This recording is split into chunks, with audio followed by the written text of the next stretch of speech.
L'homme qui sait utiliser le sang menstruel peut devenir super intelligent, peut devenir super riche, parce que le sang contient ce nombre de choses que je vais taire, mais qui, dans la magie, décuplent vos fonctions de manière particulière. Le sperme également. Mais le sperme, c'est 10 fois moins que le sang menstruel. Et il y a des prostituées ici dehors qui recueillent le sperme de leurs clients. Parfait, ici, il y a... Et elles vont vendre. Dans le milieu du football. Il s'agit du sperme de qui? Dans le milieu du football. Et pourquoi faire des clients? Des clients. Dans le milieu tu dois avoir peur si jamais tu as... Il ne se posait la question. Chez les sportifs, le sang menstruel est très prisé.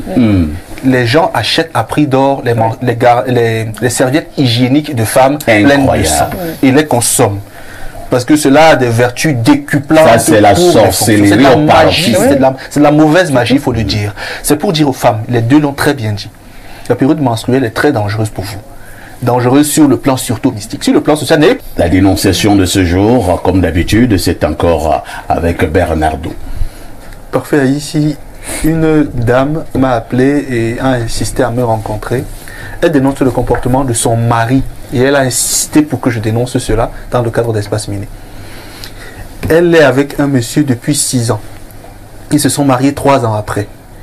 Durant les 3 premières années, le monsieur lui a dit « Écoute, j'aimerais qu'on soit ensemble, tu me plais bien, mais on n'aura pas de rapport sexuel avant le mariage parce que moi je suis très croyant et j'aimerais suivre ce que prévoient les canons religieux. » Elle m'a dit qu'elle était surprise, mais elle lui a dit « Ok, c'est rare de voir des hommes comme ça, allons-y. » Bon, je ne lui ai pas demandé si durant les 3 ans il voyait quelqu'un d'autre, ça ne m'intéressait pas.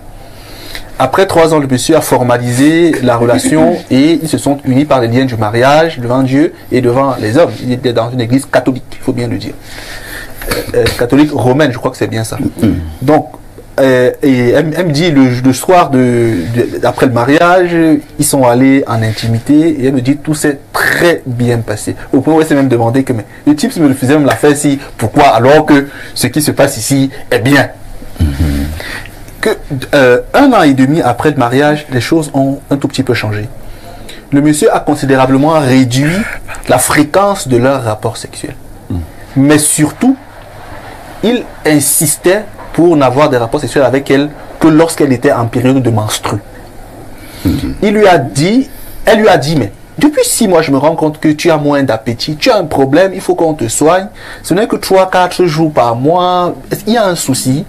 Il dit, non, ça va, c'est que le travail me stresse. Il faut quand même avouer que c'est un monsieur qui, d'après ce que la dame m'a dit, est plutôt bien socialement parlant et financièrement parlant. Elle m'a dit qu'il est même très très bien. Elle dit donc que après les premiers 6 mois, elle a essayé d'enquêter et elle se rend compte que non, finalement, lui, il a une période d'activité particulière, c'est lorsqu'elle est en période de menstru. Et là, elle lui a dit, tu arrêtes ça. Moi, je ne sais pas ce que toi, tu fais. La dame a quand même d'avoir accepté quelquefois de le faire en période de menstru. Oui, elle acceptait. Au départ, elle acceptait. Elle ne faisait pas le rapprochement, d'après ce qu'elle m'a dit, le rapprochement entre son appétit subite et ses menstrues. C'est avec le temps qu'elle a commencé à se demander que mais pourquoi ce n'est qu'à cette période-ci, c'est comme si c'est déjà devenu établi de manière calendaire. Et là, il y a un souci avec cela. Et puis, elle lui a dit, écoute, tu sais, toi et moi, on n'a plus de rapport. Tant que tu ne me dis pas ce qui se passe. Pourquoi ce n'est qu'à cette période-ci que je vais avoir des rapports sexuels avec moi? Il lui a dit, si tu n'es pas contente, on n'a pas le même appétit sexuel, si tu n'es pas contente, tu demandes le divorce, on se barre, moi je n'ai pas de problème avec ça, moi je ne veux pas de stress, tu es ma femme, on peut avoir des rapports quand je veux, ou si tu peux vouloir, moi je veux, si tu peux vouloir, moi j'ai pas envie, je peux vouloir, tu n'as pas envie, si tu n'es pas d'accord, je ne te viole pas, mais quand ça me prend, moi j'ai envie. Si ça coïncide à la période, moi je vois pas le problème. Sauf qu'elle lui a dit, mon ami, ça ne se passe plus comme ça. Depuis 3 mois, elle est dans la maison. Elle m'a dit qu'elle souhaite partir de la maison. Donc elle m'a demandé la procédure sur le plan juridique. Il fallait bien sûr qu'elle s'explique par devant l'huissier, tout ce que vous connaissez la procédure là. Et donc elle m'a demandé de dénoncer cela, qu'elle dénonce le comportement des hommes qui affichent des attitudes bizarres vis-à-vis de leurs épouses, notamment le fait pour eux de vouloir avoir des rapports avec leur épouse uniquement pendant la période de menstru. La période de menstru. Elle a 30 ans. Je voulais justement demander leurs âges. Hein. Elle a 30 ans, le monsieur a 37 ans. Le monsieur a 37 ans, la dame a 30 ans. 30 ans. Donc c'est un jeune homme. D'accord. Ils ont d'abord passé 6 ans sans rien faire. Non, 3 ans. Ils sont à 6 ans de relation. Ils ont fait 3 ans sans rapport et après 3 ans, ils se sont mariés et ils ont commencé à avoir des rapports. Pierre Blaireau, un mec... que que pensez-vous de cette dénonciation du jour? Avant que je ne dise ce que ma modeste personne pense, j'aimerais dire à l'adresse des femmes qui ne le savent pas que l'Éternel Dieu condamne radicalement les rapports sexuels pendant les menstrues. Tout à fait. Et toutes les femmes que j'ai connues jusqu'ici savent que malgré mon grand appétit pour le sexe, Vous l'avouez? oui, je ne l'ai jamais caché. Vous adorez le sexe? Je n'ai jamais accepté. Vous en faisiez combien de fois par semaine? D'ailleurs, je perds toute envie dès que tu m'informes. Pour me refuser, manque-moi seulement qu'il y a quelque chose en bas. Je ne cherche même pas à vérifier. C'est lié à mon éducation extrêmement religieuse. Et je lis pour nous ce que dit Lévitique chapitre 20, verset 18. Si un homme couche avec une femme qui est à son indisposition et découvre sa nudité, s'il découvre son flux et qu'elle découvre le flux de son sang, ils seront tous deux retranchés du milieu de leur peuple. Non, c'était passible de peine de mort. C'est ce que ça signifie. Donc vous les autres femmes, parce qu'en fait du point de vue physiologique, le désir sexuel augmente chez la femme pendant cette période. Ah bon? Oui, effectivement, voilà des femmes.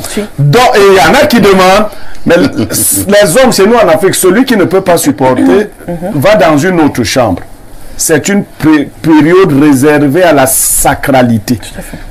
Et comme Alain Douc le disait, les gens des mauvais ordres aiment, d'ailleurs ils ont tout un livre, on appelle les 150 psaumes de Satan. Ah, Satan aussi a des psaumes? Oui, c'est-à-dire là où chaque fois que Dieu a donné un psaume, mais c'est un dieu. ils sont même allés plus loin. Après le Pentateuque, c'est les 5 premiers livres de la Bible, écrits entre guillemets par Moïse. Ils ont écrit un ouvrage de deux, qui en comporte deux, qu'ils appellent The 6 and 7 Books of Moses, dans lesquels ils enseignent tout le contraire de ce que Dieu a enseigné. Il faut donc faire attention. Même si vous avez de l'appétit pendant ce moment, sachez que Dieu a dit que ce moment doit être intime. Que doit faire la femme?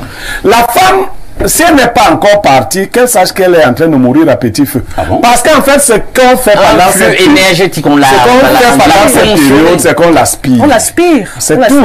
Donc le sexe qu'elle a avec son mari pendant cette période, certains font ces choses par fantasme. Et je le dis souvent. Il y a des gens qui aiment les choses un peu bizarres. On l'aspire. Bon. Mais d'autres font ces choses avec un objectif bien précis. Tout à fait. Donc il faut partir de là. Elle a affaire à un fils de diable.